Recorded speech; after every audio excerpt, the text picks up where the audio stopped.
have this vivid memory of sitting in the bathtub one time and just crying. I think I punched my dad once. You're not in charge of me right now. Like, you just won't leave me alone. I had an epidural in my back, so I couldn't move very well. She just wanted me to keep pushing and keep going. Everybody had one. Like, if you didn't have one, you were looked down upon. This is a show where teenagers share their experiences growing up in today's world. I'm your host, Dr. RJ, and this is A Teen's Perspective.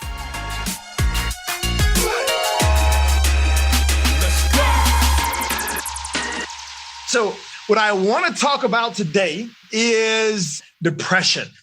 So I think it's a good topic to have, at least discuss, because depression is like so common these days. I mean, when I was a kid, I was your age, it wasn't common.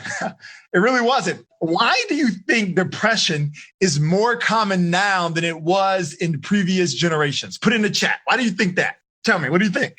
Aiden said it's the internet. Yes. Social media, toxic people, access to more information and bad news. That's actually a good one. Isolation. That's a good one. Thanks for sharing that. COVID-19. Yes. So I think you guys are right on. Fact of the matter is, I'm sure all of this is contributing, right? But we do know that's the case. Now, I'm going to bring up something that you guys probably never thought of as a reason for the increase of depression. So this is one that no one has mentioned yet. I didn't think you guys would mention it. It's because of the word itself. Have you thought about that? The word itself is so like common now, right? Like when I was a kid, we didn't really talk about it. You really even think about it, but now it's like common. In fact, there are certain groups of people who actually think it's cool to be depressed. Like I learned about this like 2 years ago. You know, there was like these groups, I don't know what you call them, but these groups is like they feed off of each other from being depressed. And they'll like have these conversations that'll be like, hey, I hate myself and I'm ugly. And then the other person will be like, oh, I'm uglier. And then they'll just like feed off each other, like feeling down. Like, I was like, what? So I will say the name itself is more common now. So I would think that also is something that contributes to more people feeling depressed. Now, the second reason I want to add to you, I also think it's misdiagnosed. So I'm going to go ahead and share that. I believe depression today is misdiagnosed. There's a very, very big difference between clinical depression versus someone just saying I'm depressed. So, and I want to educate you guys on this. So if you are feeling this way, you will not go to the word depression. Now, before I get into that, I do want to talk to you guys about the power of your words. If you've been with me for some time, you know your words basically creates your belief. So if you say something over and over and over, you will start to believe it. And when you start to believe it, you will actually start to notice it. All right, I'm gonna give you an example. So I had this teenager I was coaching, and anything I was saying about belief. So I was like, hey, trust me. If you believe something, it will come true. Or if you believe something, you will see it. I used to tell him this. He didn't believe me. So I was like, okay, I'm gonna do this test. For 2 weeks, I want you to go outside. I want you to look at the sky, and I want you to say the sky is red every single day for 2 weeks. And guess what happened? He did it, and he saw red in the sky. Now, the reason this works is because your mind doesn't know what is real or fake. It has no clue. Right now, your mind has no clue what's real. It really does. Anything you tell your mind, it will believe it. So perfect example. Have you noticed that there's something in the past that happened years ago that if you think about it, you'll start crying or you'll start laughing? Like Elena's laughing about something that happened years ago. How is that possible? If something happened like 5 years ago, how can you laugh about it now? Or how can you cry about it now? The only way you could feel that is if your mind believes it's real, like it is actually happening. And that's what happens when we go and think about something in the past and say, for instance, something really funny happened, you actually replay it in your mind and your mind believes that it's happening. So you start to feel it. In fact, we actually have techniques to help you overcome something traumatic in the past. It's really cool, actually. So something in the past, we can literally overcome something dramatic. So Elena is a survivor, guys, by the way. So Elena had cancer and she beat cancer. So now she was like, hey, cancer, I don't care about you. And she can laugh about it because she beat it. She won. So great job, Elena. I'm glad you share that. Aiden said, Elena, 1, cancer, 0. That's what I'm talking about, Elena. Great job. She has a great attitude. But my point of sharing this is that things of the past, we have ways to help you change the memory of the past so it doesn't affect you. So it's really cool. We've used it several times. I don't care how traumatic it was. I can literally change the way you remember it, and it will completely change your life. And the reason why we could do all these things is simply because your mind doesn't know what is real versus fake. So whatever you tell it, it will believe it. The point of me sharing that is because our words mean something. Our words create beliefs. So if you go around and saying, hey, I'm depressed, guess what's going to happen? If you keep saying it, just like the guy outside, he said, hey, the sky is red. The sky is red. He saw red. If you say, I'm depressed. Well, guess what's going to happen? You're going to feel depressed. So let's talk about depression. Now, ultimately, the way I like to describe depression, I like to describe it as like quicksand. So who here knows what quicksand is? All right, tell me in the chat for all the people who doesn't know quicksand. What is quicksand? Yes, Callahan is right. So it sinks you. It's like quicksand. You sink. And guess what happens? Like the more you fight and the more you move, you actually sink further, right? That is exactly how depression feels. Because remember, your mind and your body are connected. They really are.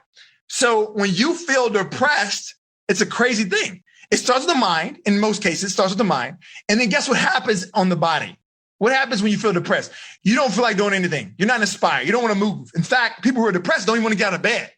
Now, the reason why this is quicksand is because the very thing you need to do to help yourself or fix yourself, not be depressed, you can't. Think about it. It's very simple. If you're feeling depressed, you need to move. You need to exercise. You need to move, right? Your body has to release these hormones. You got to move. But guess what? How can you move? You don't feel like moving. So that's why it's like quicksand. You go in this spiral, man. It's like you wake up, you have no excitement, no motivation. You stay in bed and then you don't move. So then your body feels even more of the stress hormones. And then you feel more stressed. You feel more defeated. And it's like you just keep spiraling downward. So you guys know you do not have to experience that. Okay? Because I'm going to tell you a few things, but you don't have to experience that. Now, before we go there, I want to make it very clear. There are basically two types of depression. When I say clinical depression, there is depression that is completely out of your control. It's biological. Something is off in your body. Like a hormone is released that's off, your thyroid is messed up. Something in your body can create this depression and you can't do anything about it. Literally, the mind trick will not work. That you actually need medication for. You need to go see a doctor. They need to medicate you to get your body back in line so that you can feel better. But the good news is this. That is a small percent of people. In fact, if you have friends who have been depressed, most likely none of them has been a true depressed, like the body, something is in the hormones, something's off in their body that's causing it. Majority of people today who experience depression is mental. So I want you guys to remember it's mental. It's all in your mind. It's mental, which means we can get you out of it without medication. And that's why I always tell you guys, I believe it's overdiagnosed. There are too many kids now who are on medication and relying on pills to feel better. But your mind, you can do this. And I'm going to give you a couple tips on how to do that. So give me a thumbs up if you're with me. Thumbs up. Also, I'm just curious. Tell me how many people that you know in your circle who have claimed to be depressed. Put it in the chat. How many people have in your circle has claimed to be depressed? Wow, I see most of them, all of them. 2, 6, 1, 2, 5, all of them. Too many. A couple people said 0, 0, actually none. Nishka said none. Jacob said none. Okay, perfect. Awesome. No, this is why I'm kind of bringing this up because you're right. So many are saying they're depressed, right? So I want you guys to know that if it's not biological, and the way you know if it's biological is if you just literally wake up and all of a sudden you don't feel like energetic, like you just lost your energy. You don't know what it is. You like wake up, you feel tired. You feel like you have no energy. You don't feel happy. You're just kind of like, I don't feel like doing this. You know, your friends come over and it's like you want to laugh and you want to have fun with them, but it's just like, I just don't feel like it. All right. So that's when you want to go to the doctor and get checked. So that's when you go to the doctor because we want to make sure that it's not anything biological. Now, if you are just experiencing sadness, like something happened, you feel down, like COVID, yes, this person like during COVID, yes. If you start to feel sadness, well, you have to intervene immediately, okay? You have to do something immediately. You can't just stay in your sadness. You can't wallow, all right? Like a pig. Don't pigs like wallow in the mud. They roll around. You can't just be like sad and be cool with being sad. I hate to tell you that, okay? Now, this is where life coaching differs from therapy. And this is also why your parents have you with me as a life coach and now with a therapist. You know, they say the people with problems go to therapy, all right? The people with goals are the people who want to achieve something come to a life coach. But I believe everyone should be with a life coach. You know, I think therapy is meant for more for mourning and grief, but definitely not for sadness. Come on now. That's what I'm here for. So I'm going to tell you how we're going to change this. But my point I'm trying to share with you, I don't want any of you being comfortable sitting around with sadness. Now, let me clarify that. I am not talking about grief or mourning. Obviously, if your puppy died, it's okay to be sad. It's part of the process. If you have a loved one that passed away, it's a grieving process, mourning process, that's okay. But I'm talking about the normal day-to-day stuff. Oh, COVID I don't get to see my friends, I'm sad. I'm talking about, oh, my best friend is talking to somebody I don't like, I'm sad. Or, oh, somebody didn't give me likes on my Instagram. Or someone left me on red, I'm sad. I don't want you to be comfortable being sad with that. We cannot be comfortable being sad with that. My best friend isn't with my friend anymore. Because sadness is going to do what? Who remembers my thought triangle that I taught? Who remembers it? Put it in the chat if you remember. I'm going to give you a shout out if you remember it. It starts with something that goes to something that causes something. Who knows it? Come on, Mary and Haley. Y'all been with me for some time. Naveen, you know this. Evan knows this. Jacob knows this. Come on. Who knows it? All right, I'm going to give you a hint. Everything starts with a thought, and then a thought creates what? What does a thought create? Yes, Naveen. I knew Naveen knew it. I knew it. So you have a thought, and your thoughts create feelings. So you feel based on what you think. And then what does your emotions or your feelings, it influences what? Yes, Celeste. Celeste is all about it. Action. All right? Action. These two have done a wonderful job of using COVID and taking action to make friends. All right? Because what's the number one thing I hear with COVID is that, hey, I can't make friends. I can't make any friends. Well, guess what? Haley has made so many friends just on this chat, just showing up on Fridays and Sundays, and she'll like say something and she'll like message people. And one time she was like, hey, if you want a friend, I'll be your friend. Message me. I mean, like she's all about it, right? Because she's taking action. Back to what I was saying as far as this thought triangle, your thoughts cause a feeling and your feelings will determine your actions. So it's very important that we understand that because our feelings is the reason why I don't want you to be sad. If you're going to be sad all day, that means you're not taking action to do anything. Does that make sense? Thumbs up if that makes sense. It makes sense? Okay, perfect. So perfect example. I'm going to use this example.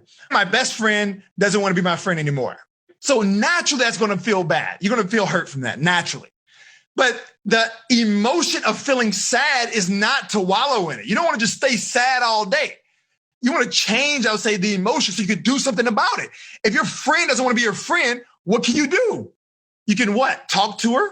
You can talk to your friend or him. You talk to him. Number two, you can do what? You can learn from the situation. Maybe I did something wrong. Maybe I need to apologize. But maybe I can find a new one like Evan. Maybe it wasn't meant for us to be friends. I'll find a new friend. But if you're going to be sad, what are you going to do when you're sad? There's two things you do when you're sad. You take no action and you beat yourself up. That's what you do. Everyone, when you're sad, you take no action and then you start beating yourself up. Oh, no one likes me because I'm too fat. I'm too ugly. I'm not cool enough. I'm weird. I'm tall and skinny. Like no one wants to be my friend. I'm not cool. I'm not like them. So you start beating yourself up. That's beating yourself up. That's what you don't want to do. Now, let me give you guys a tip on how to avoid depression. This is the easiest thing ever.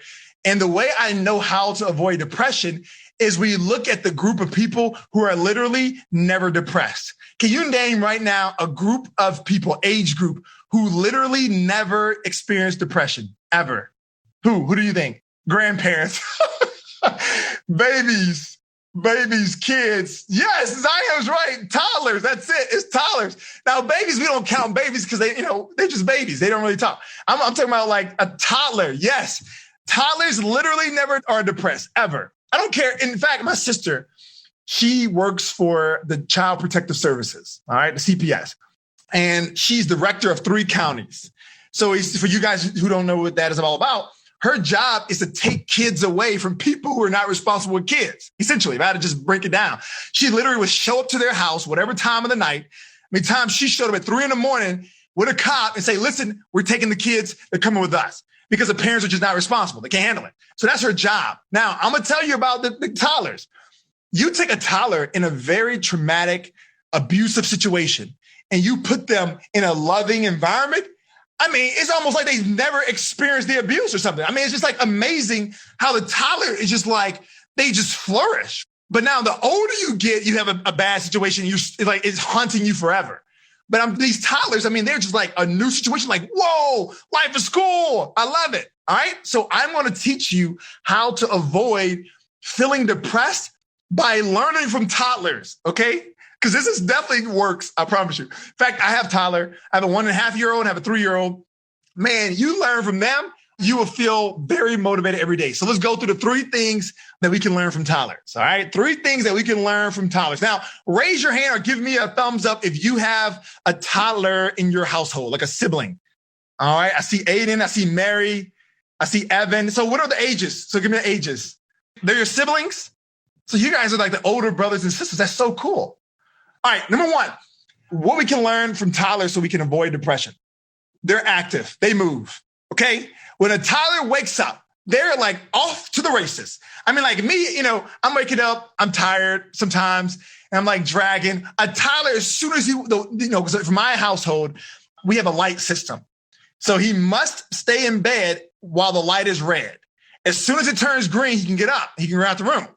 So as soon as I turn the light green, it's like my little guy's off to the races. He like runs around, he runs downstairs. I mean, toddlers are active. Now, the reason why we want to be active is because we have hormones in our body that builds up. Cortisol is one of them. It's a stress hormone. So you going through the day-to-day, school, dealing with people. I mean, people can be stressful, right? I mean, I know you guys know, man, dealing with people sometimes can be stressful. But school, your teachers, you have all this pressure. Your siblings are so smart and you're not quite as making the grades as your siblings. So they put pressure on you, your parents, your friends, it's pressure. So what happens is your body builds up this cortisol and you feel stressed. So when you move, it releases those hormones. So you feel better naturally. So you have to move. All right. We each want to make a commitment to move. So in the chat, I want you to share with me something that you literally can do every single day. I'm not saying you have to run a marathon. I'm not saying you have to lift weights. You need to move your body. You have to move, do something. Listen to the little, I like to move it. You got to move, okay? Dance or something. So put in the chat, what are you going to commit to this week to do every single day? Put in the chat. Someone says, take a walk. I'm going to dance. Run around the neighborhood. I like it. Walk my dogs. Hoop. Move from my bed to my couch. A little more than that, Haley. Basketball, right. Play volleyball. Do pushes. I like it. Now, this seems very easy, right? Some of you are thinking like, this seems very easy. Well, if it's so easy, why is it that people don't do it? What do you think? It's easy, right? Go for a walk. Why do people not do that? Lazy, unmotivated, mood changes, lazy. Okay, so I'm glad you brought it up. I'm going to explain to you something about being lazy because I hear this a lot. Like, I'm just lazy. There's no such as being lazy. Okay, I'm just telling you now. So if you have ever been accused of being lazy, it's a lie. There's no such thing as being lazy. It's nothing. You're not naturally lazy. It's not happening. There's no such thing as you're not born lazy. Let's be for real. Now, the reason you call yourself lazy or people call you lazy is because you're just not inspired to do anything. You're just not inspired. Motivation comes from inspiration. You have to be inspired to do something. And that's why COVID was so damaging, right? They took away your friends. They took away going outside and hanging out. Some of you guys lost your phone. Like your parents took your phone away. And just so you know, as a life coach, I told parents not to do that. Okay, I'm on your side. I literally would coach parents. I have a podcast for parents. And I literally tell parents, whatever you do, do not take your child's phone away during COVID. Okay? That's their only lifeline. You can't take it away. You have to find another way to punish your child. You can't take their phone away. So what I'm trying to share with you is you have to be inspired. Now, how do you get inspired? That's the question. How do you inspire yourself so you will take action? So perfect example. Do you do homework? You'd be like, no, I don't do my homework because I'm lazy. Well, it's not you're lazy. You're just not inspired to do your homework. As you guys say, I don't exercise. Why? Because I'm lazy. You're not lazy. You're not inspired. How do you inspire yourself? Who knows the answer? So you see everybody's writing carrot. So yes, a carrot will inspire you. So that brings me to my next thing about toddlers. I'm going to tie all this together. So as you notice, Elena, Jacob, and everybody else kept saying carrot. A carrot is how you inspire yourself. If you just joined my program, you haven't learned about carrots yet, but I'm going to teach it to you. The way I get the terminology of carrot is from the old school. If you have a donkey and you want the donkey to go, you have a carrot in front of the donkey. So, obviously it's trying to eat the carrot, so it just moves in the direction wherever you put the carrot. So the reason why I want to say this is that we all have carrots. I remember saying this to some kid. He's like, yeah, we all are donkeys. But he used another word. But yes, we all have carrots. We have a carrot that we are constantly chasing. Now, for most of us in your age group, I'm going to tell you what it is for most of you. And now some of you may deny it. And I'm not a big believer in absolutes. So I will not say that 100% of you this applies to, but I would say most of you. So your carrot in your age group, most of you, is attention. I'm just saying that, all right? I'm just saying. You could be like, oh, it's not me. And maybe it's not you, but majority of your carrot is attention. So in other words, attention can come along the lines of popularity. It can come along the lines of just being recognized by your peers. It could come along the lines of having the most interactions from family, teachers. In fact, some people will actually misbehave to get attention. You will literally do what you're not supposed to so you can get their attention. We see on social media, people, especially on TikTok, plenty of people will show their everything so they can get attention. I mean, it's just what it is, all right? So that is the carrot. Your carrot of your generation is attention. Is that a bad thing? It's not. It's not a bad thing at all. I want attention. Hey, I'm just telling you now, I want attention. Attention is not a bad thing. The way I like to explain it, you can have attention with good intentions or bad intentions. Does that make sense? So, attention with good intentions or bad intentions, right? So, ultimately, attention is your carrot. If you know that, then you have to attach whatever you're trying to do to that thing. All right, so I'm explaining to you. So we're talking about running. I say running is easy or exercise is easy. Why do people not exercise? Well, it's because they don't have a carrot. They're not inspired, so they don't feel like doing it. But if you thought to yourself, okay, I want to run every day because I want to lose weight. And if I lose weight, people will look at me and think that I am attractive or I look better. That is a carrot. So that person is going to do whatever is necessary to get to this carrot, this attention of people thinking that they're attractive, right?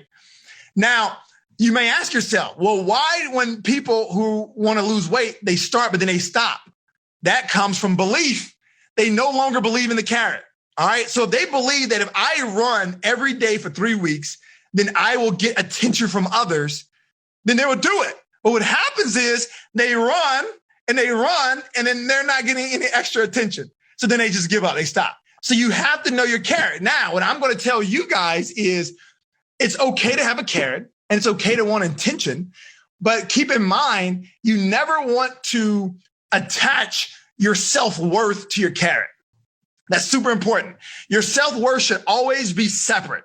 So perfect example, I always tell people, I think one person asked me one day, it's like, hey, RJ, I get what you're saying about the mind thing. You want to believe in yourself. You want to believe that you're beautiful. You want to believe that you're amazing. You should believe that. So then is it bad to try to improve yourself? I thought that was a good question. Is it bad to improve yourself? Absolutely not. It's not bad at all. But it's a difference, okay?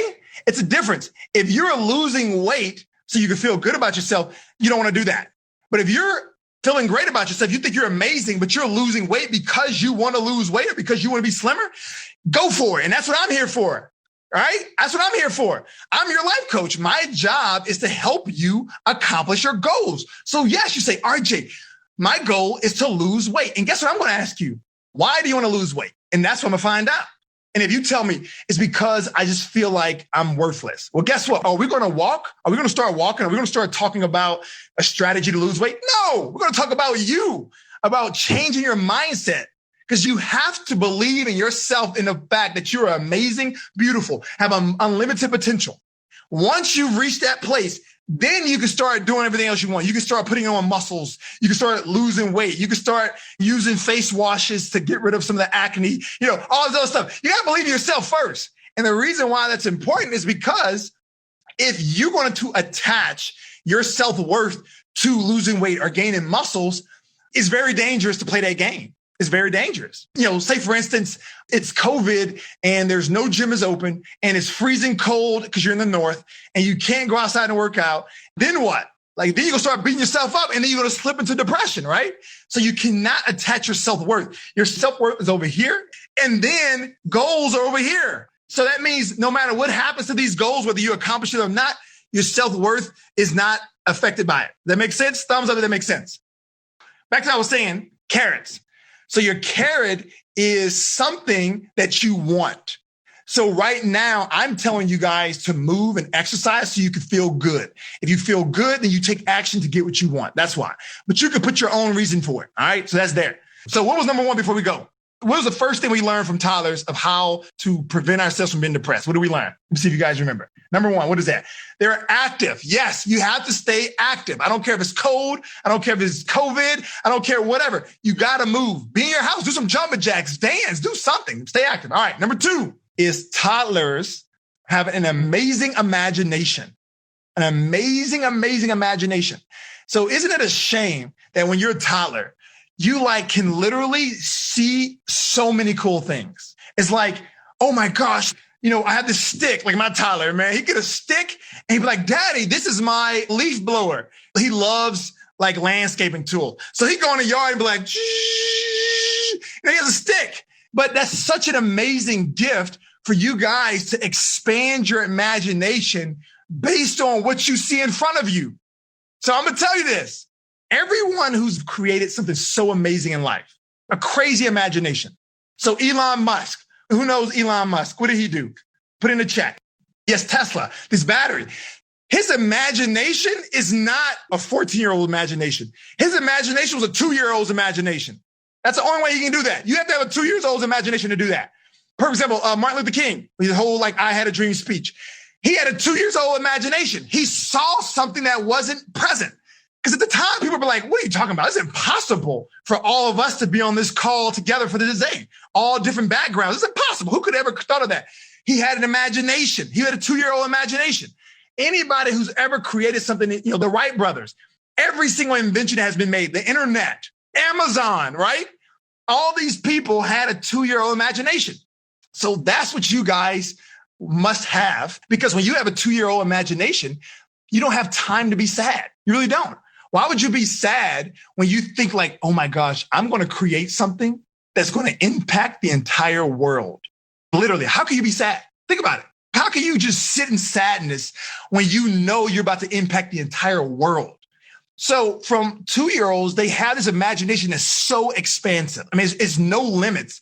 And this is what I encourage for everyone I coach. In fact, when I do this goal setting teaching, I always tell everyone to choose one stretch goal, a stretch, stretch. I'm stretching my shirt, something that stretches you. So yes, some of you are straight A students. You say, hey, I'm going to go to a good school. Well, that's not a stretch goal. Straight A's, you should go to a good school. I want you to stretch that. I mean, say you want to go to Harvard or Yale, stretch yourself. So always come up with at least one stretch goal, because what that's doing is it's stretching your imagination.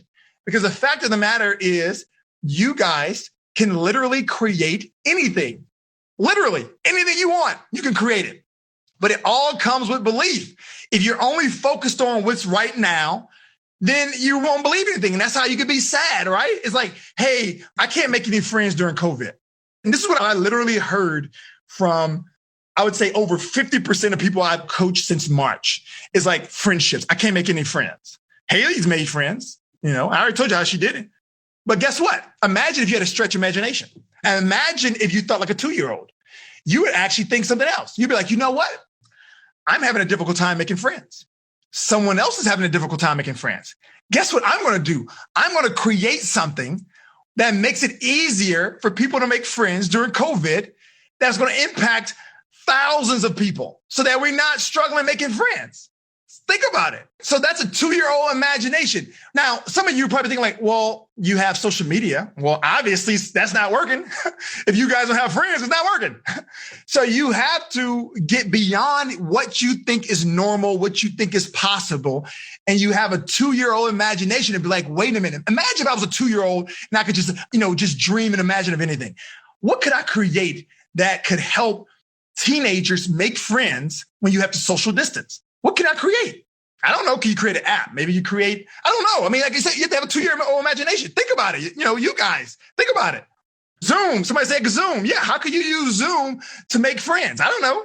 My point I'm trying to share with you is you want a 2-year-old imagination because that's going to stretch you and that's what's going to also help you with the third thing that Tyler's do great. So if the 2-year-old imagination makes sense, give me a thumbs up. All right, now I want each one of you in the chat to give me something that comes to your mind right now when I say 2-year-old imagination. What is something that you think that you could create, that you want to create, that is like out of the world, that just came to your mind? I'm not saying just like make something up to be funny. I'm saying literally when I said the word like 2-year-old imagination, imagine something popped in your head, at least some of you. Something cool just popped in your head. Share with me. I'm curious what it is. Share with me. Ooh, a flying hoverboard. That's cool. I want that. I don't know, dinosaurs. That'd be cool. Bring dinosaurs back, like Jurassic Park. That would be super cool. A dress made of pom-poms. I like it. To be a big YouTuber and Twitch streamer. I like that too, Sean. Thinking that your living room couch can fly and transport you to a pyramid. And hey, I actually believe at some point they're going to come out with something that's like the Jetsons. That's right before your time. You guys don't remember the Jetsons. That was when I was a kid. But the Jetsons was so cool because it was back in my age. And like none of this stuff was even possible. But the person who came up with the Jetsons, they had a 2-year-old imagination. They had these like flying saucers and all this cool stuff, like robots before we even knew that was possible. It's super cool. So this is what I want you guys to start thinking about. Have a 2-year-old imagination. Now, say for instance, you start to put belief behind that. Say you put belief behind this flying hoverboard that can literally take you at least 5 miles, all right? And it's safe somehow. And you thought it would impact people's lives. How is it possible to spend all day being sad? Just think about it. I'm just asking you, is that possible? If you're like literally trying to create this flying hoverboard and you just know it's going to be so cool and you're working on it and then your friend calls you or texts you and say, hey, I don't want to be your friend anymore. And you're like, why? What did I do? I just don't want to be your friend anymore. And you're like, man, that sucks. Like, man, we were cool. Anyway, I want to make this hoverboard, right? Like it's just, you are not going to sit around and being sad all day. I'm just telling you. So you got to learn from a 2-year-old. All right. Final thing from 2-year-olds that we can learn from. And this is something years ago I was extremely shocked by, but I'm no longer shocked by it anymore. But years ago, I've been coaching for over 5 years. And years ago, I was like, I don't understand this. But anyway, third thing we can learn from toddlers is toddlers know what they want. A toddler knows what they want. My little guy every day, Daddy, can I have this? No. Can I have this? No. Can I have this? Why? It's like they know what they want. Guess who doesn't know what they want? People. I don't understand it. I don't understand why teenagers, adults, sometimes they just don't know what they want. I mean, when I first learned this was like I say years ago, I'm like asking teenagers, hey, what do you want? And they're like, I don't know. I'm like, what do you mean you don't know? How you don't know what you want? But now I get it. I know why you don't know what you want. So I'm going to tell you why you don't know what you want. 2 reasons you don't know what you want. Fear and doubt. When you're fearful of something or you don't believe that you're going to get it, you stop thinking about it and you get to this position. Toddlers know what they want. They know it. Now, for some reason, some people don't know what they want. And I told you it's because of fear and doubt. Like if you don't have confidence in yourself and you stop to think that you created for a purpose and that you have something special that you can do, like only you could do in this world, you stop caring. All right. And when you get to this point of just don't care anymore, you don't think about things that you want because you think that you're not going to get them. So what I want from you to learn from a teenager is, Christmas is coming up. And for a lot of you guys, when you were younger, you used to make this little wish list to Santa. You'd be like, I want this, this, and that. I want you to have that attitude every day. Okay? I want you to know what you want every day. Don't wait till the end of the year for Christmas. Don't wait for your birthday. You literally should know what you want every single day. And I'm going to tell you how you do that. How do you know what you want? By answering this question. Ask yourself this one question, and then you'll start to know what you want. Over the next year, I want you to create the perfect life. If you had this magic wand and you could start just putting things that's going to happen and you could create this perfect life, I want you to describe to me that perfect life. What would that look like to you? Because everybody's will be different. Everyone's going to be different. So I'm going to tell you my perfect life that I'm going to create for myself. I'm going to tell you this because I do the same thing I tell you guys to do. So for 2021, this is what I want for myself. This is how I want 2021 to look like for me. I want to work 4 days a week. All right. Because I'm working 6. I want to do 4 days a week. I want my mom to live with me. All right. She already wants to live with me. We're working on it now. So I know it's going to happen. I want my sister to move to Austin. I want 2 of my best friends to move to Austin because that's where I live. I want my brother to move to Austin. I'm trying to get everybody to move here. I'm serious, man. This is what I want. I want another child. Okay. I do want another child. I have 2 boys. It's Jeremiah and Isaiah. And I want a 3rd boy. His name is Daniel. You see how I speak things into existence? I want a healthy boy named Daniel. I'm speaking that. He's not here, right? Like, I don't know if we're going to have another boy. I would love to have one. I'm telling you what the perfect life would look like for me. I do want a Lamborghini. I'm just telling you, I will have a Lamborghini next year. I want a Lamborghini. At first, I wanted the Aventador, but it's changed because they came out a new one. The STO, because right now they have the Uticon, or some people say Huracan, but it's pronounced Uticon. But they have an STO. I think I want that one. I haven't sat in it. All right. Now, I did sit in the old one, the Evo. I'm too tall, man. I'm 6'5". And look, you see how my camera, look at my camera. You see right here? This is how my head was right there when I was sitting in the Lamborghini. Like, my head was on the ceiling. I can't drive like that. So yeah, so I do want that. All right, what else? I have financial goals I'm not going to share with you. Okay, I'm not going to tell you my financial goals. And then the final thing that's going to make next year perfect, if I will not have to spend summer in Texas, because it's too hot. Okay, it's hot. I want to be in Utah, my favorite place to go skiing. I want to be in Utah. And yes, playing basketball. Yes, I want to play basketball. Okay, that's enough of me. Tell me your perfect life. Come on, talk to me. Let's see. Nishka's saying playing basketball, songwriting, making money through songwriting. Cool, making more friends. I like it. Sean says owning a little office with my friend where we can create video game content and live in an office with my friend and 2 more editors and 2 full recording studios with 4 editing offices. Man, this is so cool, Sean. That's what I'm talking about. Man, you guys make me so happy when I read stuff like this. I'm serious. Not having to worry about anything, says Raquel, living around family. I get Drake and Lil Uzi Vert on a song with me. That's cool. I know Drake. I don't know Lil Uzi Vert or whatever. I don't know who that is. Sorry, I only listen to Christian music. I'm pretty boring. I know. I don't listen to rap or anything like that. But I do know Drake because Drake is pretty popular. I want to live in a little apartment in Boston and be a writer and ski in the winter. Hey, Ava, make sure you invite me. I love skiing. It's my favorite thing to do in the winter. Being a screenwriter, that is super cool. Being on a competitive swim team, good job.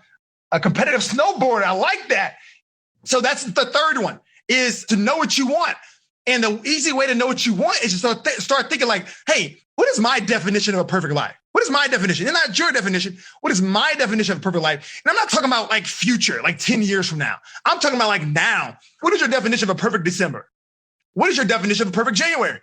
Start to write those things out. You want to write it down, okay? You want to write it down. Write what is necessarily your vision of a perfect life, and that will become your wants, because that's what it is. You're wanting these things. So what do you do when you have your want list? You take this list. So what is my definition of a perfect December? And you write it down. So I want to have 5 friends. My definition of perfect December is me having 5 friends and going skiing. That is your want, okay? That is your want. Remember, a 2-year-old knows what they want.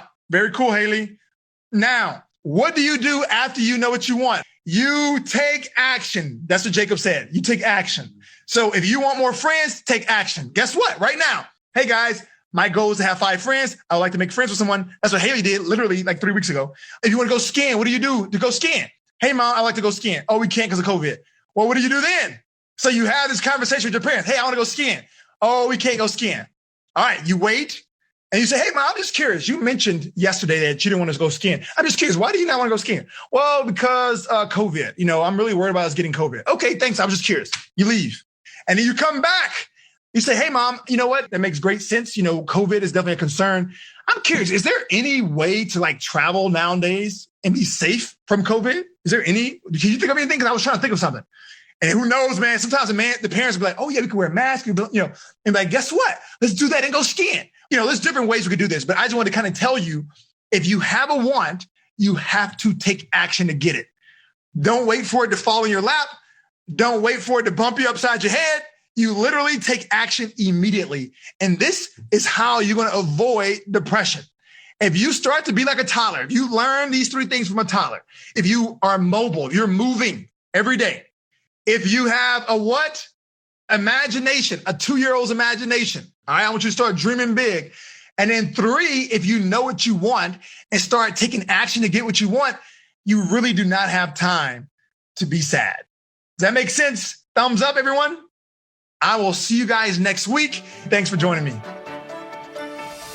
I hope you enjoy listening to the group coaching session. And I also hope that you are able to learn something that would help strengthen the relationship between you and your teenager.